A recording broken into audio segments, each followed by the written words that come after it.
정확하게 얘기하면 이건 아니죠. 민주당 김용남 전 의원, 국민의힘 홍석준 전 의원과 두 분과 함께합니다. 정치적 만남 추구 정만추 피처링 소피 마르소 라붐. 저 오늘 정부 바뀌고 첫 시간이죠, 두 분. 예, 그렇죠. 예, 지난주에 저희가 6월 6일에 쉬었으니까. 예, 특집 코너를 했으니까 이제 바뀌었어요. 여야가. 저기 얘기부터 해보죠. 오광수 민정수석 사의.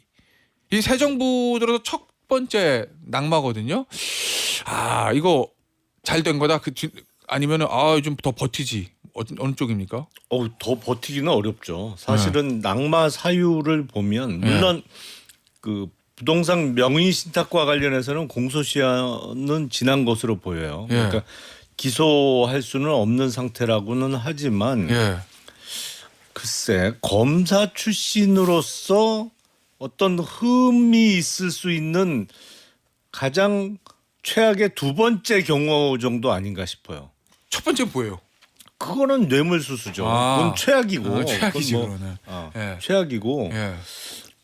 두 번째는 타인 명의로 이제 재산을 관리를 했는데 그게 공직자 재산 신고에서 계속 누락이 됐었단 말이죠. 그리고 2013년도로 기억을 하는데 그때 오광수 이제 당신은 검사장 승진해 갖고 재산 신고할 때 재산 공개 대상 중에 꼴찌를 했어요. 그때 나중에 보니까 그게 아니었던 것이죠. 이제 타인 명의로 신탁해놓은 부동산이 있었으니까 그래서 더군다나 인사검증을 담당하는 민정수석으로서는 적절하지 않다라고 볼 수밖에 없죠. 국민의힘에서는 어떻게 보고 있습니까? 요 임명과 사의? 오광수 수석 이야기 들 때부터 그 민주당 내에서 많은 의원들이 반대 기자회견을 했었죠.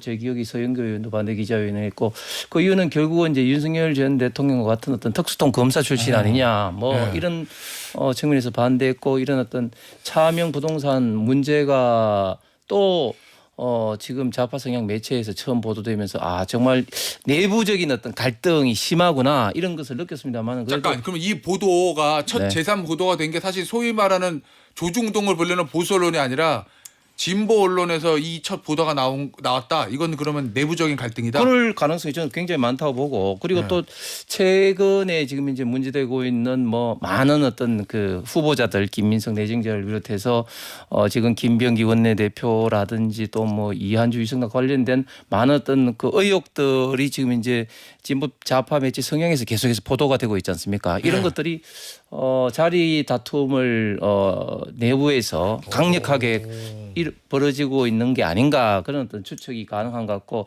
제가 볼 때는 이재명 대통령이 웬만하면 끌고 가려고 한 것 같습니다. 왜냐하면 첫 번째 인사하고 또 민정수석이라는 상징성도 있으니까 그럼에도 불구하고 여론의 부담으로 더 이상 끌고 가서는 안 되겠다.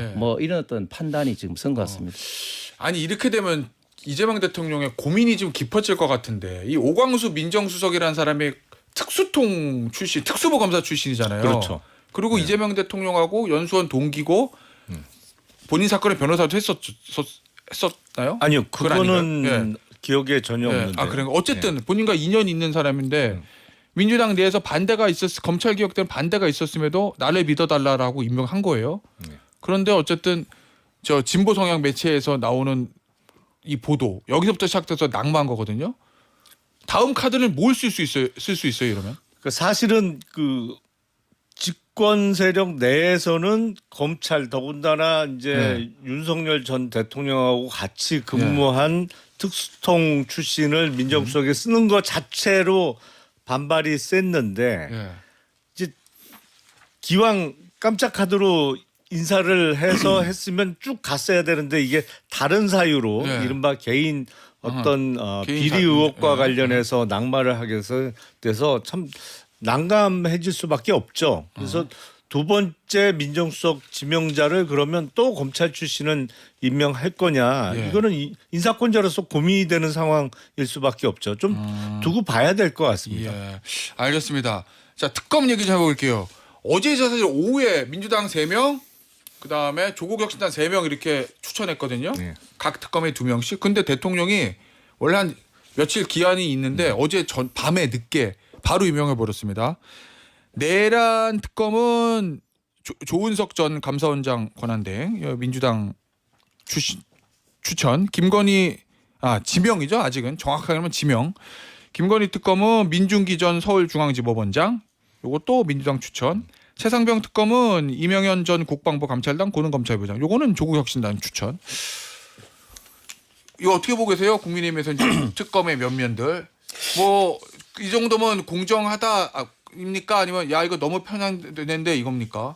특별 검사 그 사이에 갈로 해놓고 특별 불공정 검사인 것 같아요.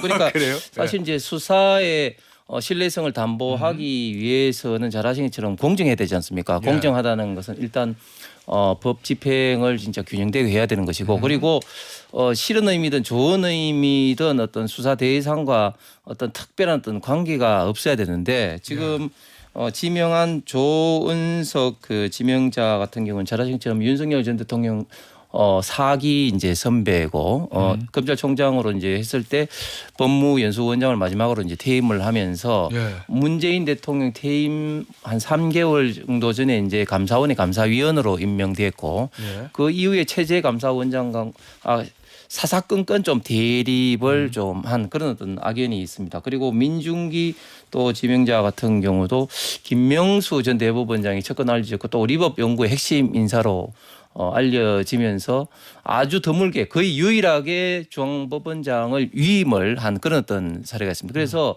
이건 누가 보더라도 불공정한 어떻게 보면 좀 윤석열 전 대통령 어떤 부부를 비롯해서 좀 화풀이성 어떤 수사를 할 가능성이 굉장히 많지 않나 그렇게 지금 이제 우려가 되는 것이죠. 예. 의원님 어떻게 보세요, 특검?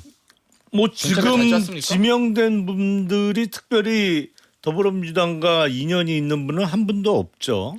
더군다나 이제 당적을 보유한 적도 없고 예. 거의 예상대로 지명이 됐어요. 그래서 예상? 최상병 예. 특검은 예. 뭐 조국혁신당에서 추천한 그러니까 군 검찰관 출신이잖아요. 이명현 예. 변호사가. 그래서 그렇게 되고 음. 좀 더 규모가 큰 두 특검은 민주당 추천이 되지 않을까 했는데 예상대로 됐습니다. 조은석 전 서울 고검장이죠. 마지막에 법무연수원장을 잠깐 지냈습니다만 조은석 전 고검장은 뭐 검찰에 워낙 오래 있었고 예. 뭐 저도 잘 알고 그래요? 그리고 뭐 특수부에 오래 근무했어요. 어. 예. 그렇기 특수성이구나. 때문에 예. 어떤 수사 능력이라는 측면에서는 최적임자가 뽑혔다. 예. 이렇게 볼 수 있고 민중기 전 법원장은 사실은 문재인 정부 시절에 중앙법원장을 오래 했었죠. 예. 근데 더불어민주당하고 어떤 인연이 있는 건 전혀 아니에요. 그리고 법원에 판사 출신으로 오래 계셨고 그래서 예. 지금 특검 더군다나 내란이 발생해서 예. 그리고 몇 년 전부터 계속 추진됐던 당시 영부인의 어떤 부패 의혹과 관련한 특검에 예. 윤석열 전 대통령이 애지중지했던 인사를 앉힐 수는 없는 거잖아요. 그러니까 알겠습니다. 예. 이 정도면 특검 후보로서는 전혀 손색이 없는 진영 아닌가 싶습니다. 의원님, 근데 내가 궁금한 게 이 내란 특검보다 사실 어떤 의미에서 왜냐면 내란 특검은 수사가 굉장히 많이 됐으니까 네, 뭐 그런데 김건희 특검은 수사 하나도 안 된 게 많잖아요. 그렇죠. 재수사해야 되는 것도 많고 네. 새로 시작해야 되는 것도 네. 많잖아요. 근데 이제 민중기 전 서울중앙지법원장 뭐 능력과 성향 이런 거 다 떠나서 판사 출신인데 이거 수사 잘 할 수 있어요? 왜냐면 아무래도 수사 능력은 검사 출신이 탁월한 건 맞는 거잖아요. 그런데 네. 이제 김건희 특검 할 게 많을 건데.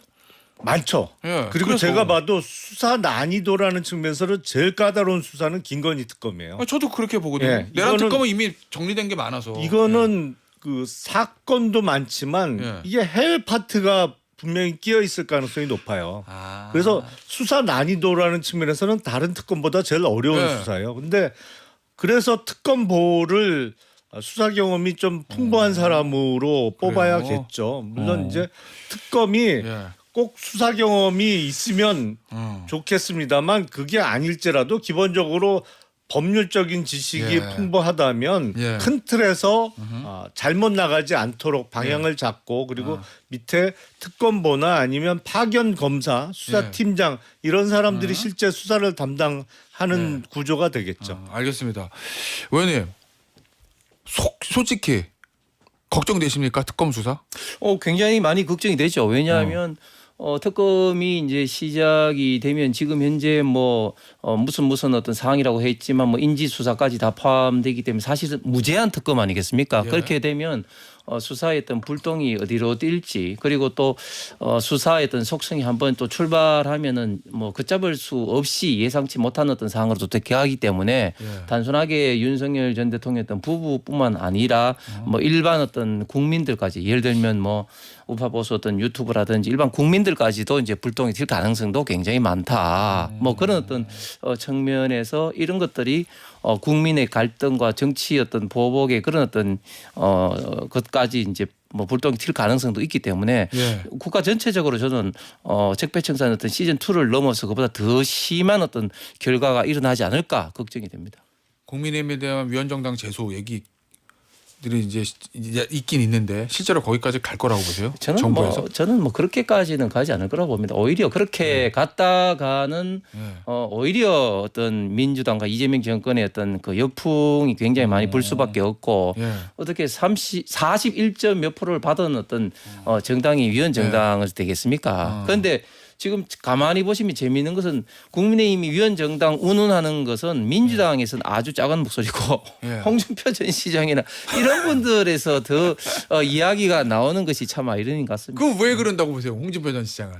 그러니까 뭐 저도 정확하게 모르겠습니다. 뭐 본인의 어떤 정치적 어떤 입식, 즉 본인을 중심으로 다시 한번 좀 해쳐 모여를 뭐 원해서 그러시는지. 그런데 또 어제 또 페이스북에는 또 재미있는 게 쓰시더라고. 모든 어떤 분노를 태평양에 조용히 묻고 돌아간다. 지금까지 그렇게 조용하지 않으셨던 것 같은데. 예. 그럼 홍준표 전 시장은 야 위원정당 해산되면 배지 다 날아갈 수 있으니까 그 전에 빨리 튀어나와 나랑 같이 하자 뭐 이런 의도가 있다. 뭐 추정을 하면 뭐 그런 어떤 생각도 있지 않으신가. 예. 알겠습니다. 예. 국민의힘은 특검 수사를 고마워해야 돼요. 왜요? 사실은. 뭐가 뭐 수사하면은 막 힘든데. 아니 근데 예. 특검은 일단 수사 기간이 법률에 딱 한정돼 있잖아요. 90일 그리고 최장 연장해봤자 150일 딱 5달이에요. 예. 더 이상은 수사를 못해요. 예. 그런데 문재인 정부 초기에 당시 윤석열 서울중앙검사장과 한동훈 차장이 주도했던 이른바 적폐 수사처럼 1년 2년을 내리끌어 아니면 윤석열 정부에서 벌어졌던 가장 간단한 수사 같은 뭐 경기도 기관카드 수사를 몇 년을 끌어 내란이나 김건희 특검을 그런 식으로 수사해서 질질질 끌면서 뭐 심심하면 압수수색하고 또 잊어버릴만 하면 소환 조사해서 망신 주고 이런 식으로 수사하는 것보다 시간이 법률로 딱 한정돼 있는 특검 수사하고 털고 가는 걸 고마워해야죠. 매를 그냥 초반에 몰아맞는 게 낫다. 아니 그게 훨씬 낫죠. 그런데 만약에 끝나고 네.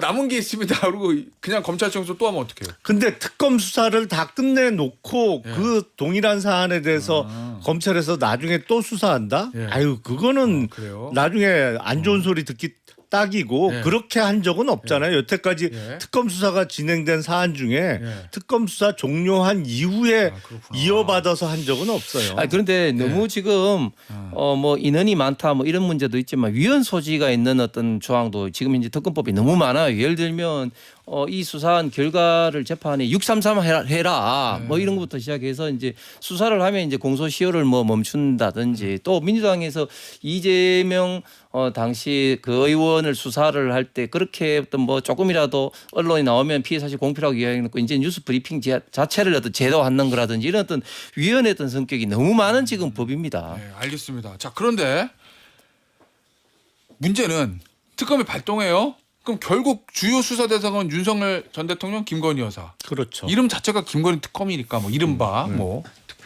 하지만 정식 명칭은 아니지만 어쨌든 수사에 응할까요? 뭐 수사에 응하지 않으면 강제 수사가 들어갈 수밖에 없겠죠. 아니 왜냐면 사실은 그 누구든지 현직 대통령 아니구나. 그 누구라도 수사에 응해야 되는 게 맞는 너무나 당연한 건데 그렇죠. 최근에 보여주는 움직임을 보면 뭐 이렇게 좀 소환에 불응하고 이런 부분들이 있어서 그래서 제가 어떻게 될까 응할까 이런 궁금증이 들어서 질문을 드려봤어요.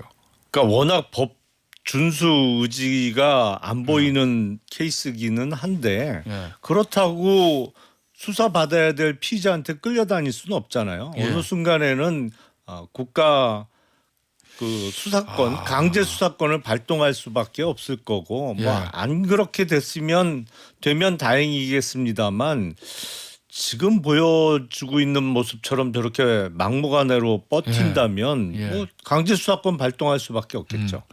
의원님 어떻게 보세요? 김건희 여사도 지금 계속 미루거든요. 미루는데 검찰 이제는 뭐 더 특검 할 때까지 기다리겠죠. 검찰 수사는 일단 중단되고 특검으로 이관이 될 테니까. 그렇죠. 예. 그런데 저는 오히려 김건희 여사 특검법이라는 이름은 그렇지만 예. 김건희 여사 관련된 도이치모터스라든지 뭐 백이라든지 그런 거는 상당 부분 지금 현재 수사가 거의 다 끝난 부분이 있기 때문에 예. 저는 그 부분보다는 오히려 명태균 건이 더 부각될 수도 있다. 그런 걸 통해서 사실은 민주당이 이제 노리는 것이 이제 그 공천 어떤 과정에서 어떤 국민의힘의 어떤 문제점이 이제 언론을 통해서 부각됨으로써 예. 내년 지방선거 때 어떤 당으로서 어떤 부정적인 이미지를 국민들에게 좀 더 부각시키려는 그런 어떤 저는 목적도 좀 있다고 생각을 합니다. 의원님 윤석열 전 대통령이랑 김건희 여사가 특검의 소환에 계속 불응하면 어떻게 해야 돼요? 체포영장 쳐서 강제 구인해야 됩니까? 저는 뭐 케이스 바이 케이스로 이제 판단해야 될 것 같은데 예를 들면 이미 이제 수사 사항이 일단 사실상 이제 종료가 된 사항에 대해서 예. 계속해서 뭐 한다면은 국민들로부터 저는 반발도 상당히 많을 거라고 봅니다. 그런데 완전히 정말 지금까지 나타나지 않았던 사항들에 대해서 뭐 조사할 뭐 필요성이 있다. 예. 그런 어떤 부분에 대해서는 좀 판단을 달리 좀 해야 된다고 봅니다. 알겠습니다. 알아서 자진 출석해야 된다 이런 의미이신 거죠? 그러니까. 네, 그렇습니다. 네. 예, 알겠습니다. 검찰 얘기 좀 계속 해보죠. 검찰청 폐지한다는 거 있잖아요. 뭐 네. 검찰청 내용이 복잡해요. 뭐 검찰청 폐지하고 공소청 기소만 전담하는 거, 중대범죄수사청, 국가수사위원회 뭐 이런 거 만든다는 건데 네. 민주당에서는 몇몇 의원들이 이제 발의를 하는 것 같고 아직 당론은 아닌 것 같고 네. 대통령은 조금 속도 조절을 주문한 것 같고 이렇게 지금 현재까지 나와 있습니다. 이거 어떻게 될 거로 보세요? 대통령이 좀 속도 조절을 주문하는 이유는 뭔가요? 지금은 사실은 네. 그 검찰 개혁보다 더 시급한 게 민생 회복이고 지금 서민 경기가 워낙 안 좋잖아요. 그래서 국력을 지금 검찰 개혁에 일차적으로 쏟을 거냐 아니면 경기 회복에 일단 쏟고 좀 여유를 갖고 할 것이냐 그 선택의 문제가 남을 수 있는데 이 전체적인 그 국가 수사 시스템의 개조 내지는 개혁은 예. 상당히 치밀하게 계획돼야 되거든요. 예. 사실은 지금 이 상태로 가기는 어려운 건 사실이에요. 그러니까 지금 경찰의 수사권 분리 상태에서 수사의 이른바 주재자가 없어진 상태잖아요. 실무적으로 보면 형사 사건을 경찰하고 검찰이 서로 핑퐁 쳐요. 네가 더 해라. 뭐 나 책임 못 지겠다 야. 이거 뭐 좀 더해서 보내봐라. 아니 할 만큼 했다. 그리고 맞아요. 서로 핑퐁을 쳐갖고 간단한 사건도 지금 몇 년씩 걸립니다. 예.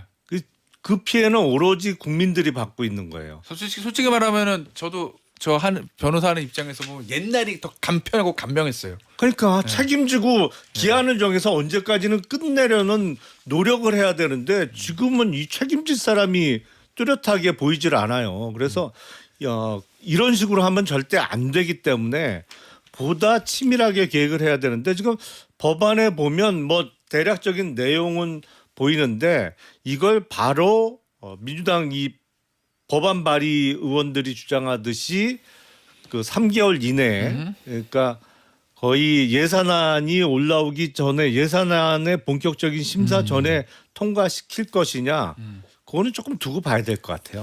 아니 지금 그 우리 지금 대한민국의 형사사법 체계가 민주당 정권에 의해서 지금 엉망이 지금 되고 있습니다. 형사사업 체계의 가장 중요한 것은 인권 보호를 위해서 사업 기관 간의 어떤 근한 배분이 이제 명료해야 되는데 자 보십시오. 1단계 검경 수사 조정을 했습니다. 제가 2023년도에 당시 경찰청 자료 보도 자료를 했습니다만 2020년과 2022년 그러니까 검경 수사건 시작이 2021년이죠. 제가 해보니까 평균적으로 한 건당 처리 일수가 한 22% 정도 늘었습니다. 예. 그리고 그다음에 또 공수처가 생겼죠. 그다음에 또 검수완박이 됐습니다. 우리가 지난번 윤석열 전 대통령의 어떤 체포 사항에 대해서도 공수처와 검찰, 경찰 이런 어떤 수사 권한 간에 있던 그런 다툼이 있어서 굉장히 혼란스러운 것을 기억하는데 지금 여기서 검찰청을 폐지를 하고 공소청과 또 그 중수청을 만들고 또 이거를 또 감독하기 위한 어떤 국가수사위원회를 만들면 수사기관 간의 어떤 권한 배분도 애매해질 뿐만 아니라 여기에 대해서 국가수사위원회를 통해서 또 정권이 개입한다는 불공정 우려도 굉장히 많을 뿐만 아니라 그리고 또 명백히 또 위헌이죠. 왜냐하면 지금 헌법에 검사들의 어떤 영장 청구라든지 또 검찰총장을 명시적으로 언급을 하고 있는 상태에서 이건 상당히 위헌적이다. 그렇기 때문에 이런 어떤 문제를 감안을 해야 되는데 아마 이재명 대통령 입장에서는 조금 전에 우리 김 의원님 말씀하신 것처럼 어떤 경제 어떤 활성화라든지 이런 것도 있고 또 본인이 지금 이제 대통령 된 상태에서 좋은 칼인 이 검찰을 이렇게 무리하게 또 와해를 시키는 것이 맞느냐 이런 어떤 생각도 있을 겁니다. 예. 자 검찰은 근데 네. 의외로 조용해요. 문재인 정부 때는 좀 시끌시끌했던 것 같거든요. 막 반발하는 것도 있었던 것 같고. 지금 검찰 조직 전체적으로 문제가 심각해요. 그래요? 일단 심우정 검찰총장부터 시작해갖고 제 역할을 못 하고 있어요. 그러니까 사실은 입이 10개라도 할 말이 없는 상태인 거는 맞아요. 그러니까 개혁 대상이 될 만합니다. 예. 그리고 어떤 의지도 별로 안 보여요. 예. 그렇기 때문에 조직 자체에 심각한 문제가 드러나서 이걸 바꾸는 거는 맞는데 바꿀 때 뭐 검사들의 의견이 중요한 게 아니고 국가 전체적으로 국민들께 피해가 되면 안 되니까 보다 치밀하게 계획해서 개혁을 해야 된다는 입장이고 지금 보면 검사들이 그냥 그 월급 많은 공무원이다. 나는 예. 신분이 알겠습니다. 보장되는 예. 고액 공무원이다. 이런 의지가 강한 것 같아요. 여기서 마무리하도록 하겠습니다. 오늘 정만추, 홍석준 전 의원, 김영남 전 의원이었습니다. 감사합니다. 네, 고맙습니다.